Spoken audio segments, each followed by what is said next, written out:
नमस्कार, मैं हूं संजय शर्मा और आप देख रहे हैं 4PM न्यूज नेटवर्क। एक गंभीर चिंतन आपसे करना चाहता हूं। कोरोना महामारी ने हमें, आपके सभी के परिवारों को बहुत बड़े खतरे के सामने ला दिया है।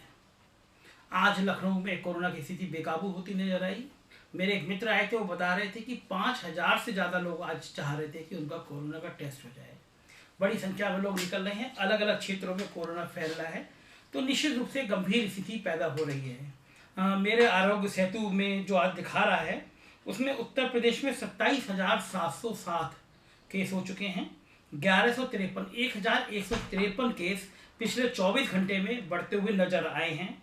उत्तर प्रदेश में 785 मौतों का आंकड़ा है और पूरे देश में अगर ये देखा जाए तो लगभग 7 लाख केस हो चुके हैं। ये बहुत गंभीर चिंता की बात है कि कोरोना लगातार बेकाबू हो रहा है, हमारे आपके घर परिवार के बीच में आ रहा है। इस बीच में जो मुख्य बात है, जिसकी मैंने पहले भी आपसे चर्चा की है, कि जब 50 केस थे उत्तर प्रदेश में, तब अचानक पान मसाला बेचने पे, खाने पे, उसके वितरण पे रोक लगा दी थी उत्तर प्रदेश सरकार ने, और ये कहा था कि ये कहीं ना कहीं इन्फेक्शन फैला रहा है और कहीं ना कहीं इससे बीमारी होने की बात आ रही है, तो जनहित में इस पर रोक लगाई जाती है।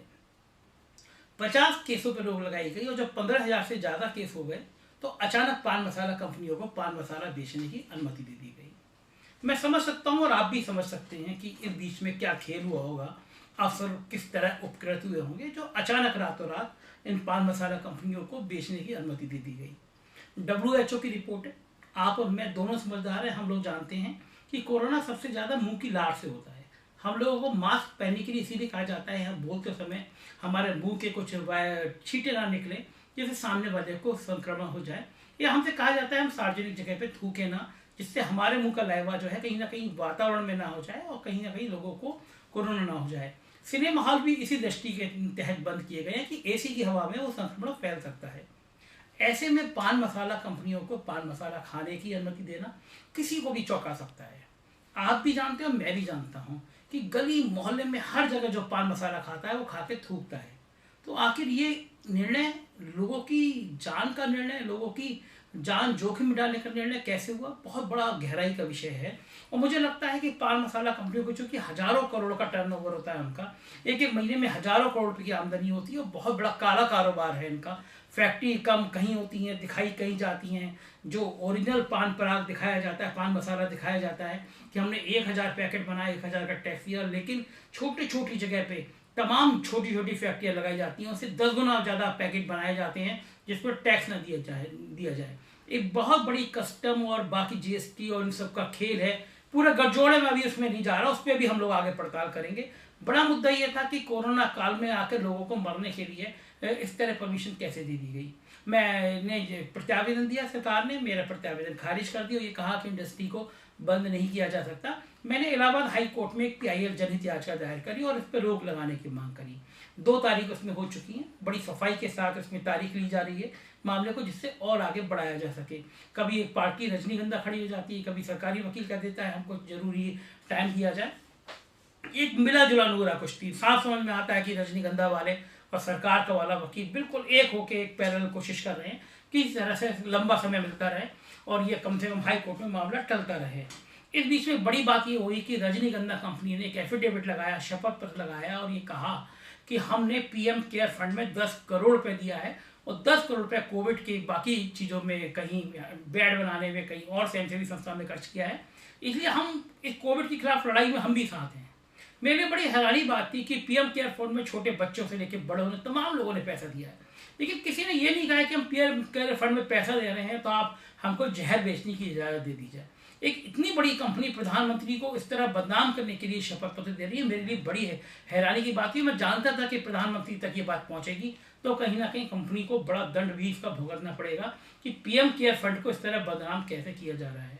मुझे बड़ा अच्छा लगा, कहीं ना कहीं शायद ये बात PMO तक पहुंची और कहीं ना कहीं नाराजगी भी जाहिर की। और उसके बाद में बनारस, जो प्रधानमंत्री मोदी का संसदीय क्षेत्र है, उनके एक नौजवान उत्साही जिलाधिकारी है कौशल राज शर्मा, लखनऊ में भी बेहतरीन काम किया और बनारस में भी उनकी बहुत तारीफ आती रही है। उन्होंने शायद एक बहुत बड़ा काम किया, हो सकता है प्रधानमंत्री की मर्जी इसमें रही हो। बनारस में 1 महीने के लिए पान मसाला खाना, बेचना, थूकना सब प्रतिबंधित हो गया है। पान मसाला का कोई भी पाउच आपको 1 महीने तक बनारस में नहीं मिलेगा। और उन्होंने अपनी रिपोर्ट में ये कारण में बताया है कि स्वास्थ्य विभाग ने कहा है कि बनारस में अचानक जो तेजी से ये केस बढ़ रहे हैं, उसके पीछे कहीं ना कहीं थूकना है, और वो पान मसाला खा के थूकना है। इस कारण से पान मसाले को प्रतिबंधित किया जाता है। तो ये प्रधानमंत्री ने बहुत शांतिपूर्वक, उनकी टीम ने एक मैसेज दे दिया रजनीगंधा जैसी कंपनियों को कि अगर पीएम केयर फंड को बदनाम करोगे तो हम तुम्हें पहला मैसेज दे रहे हैं, पीएम के संसदीय क्षेत्र में तुम प्रतिबंधित कर दिए जाओगे। ये भी इसलिए भी जरूरी हुआ कि जब उनका ये एफिडेविट था, इंटरनेशनल लेवल पर तूल पकड़ गया, और मेरी पीआईआर दुबई के गल्फ न्यूज में, गांव कनेक्शन अखबार में, द वीक मैगजीन में, इंटरनेशनल लेवल पे ब्रांड बनी द वायर एजेंसी ने, सबने छापी।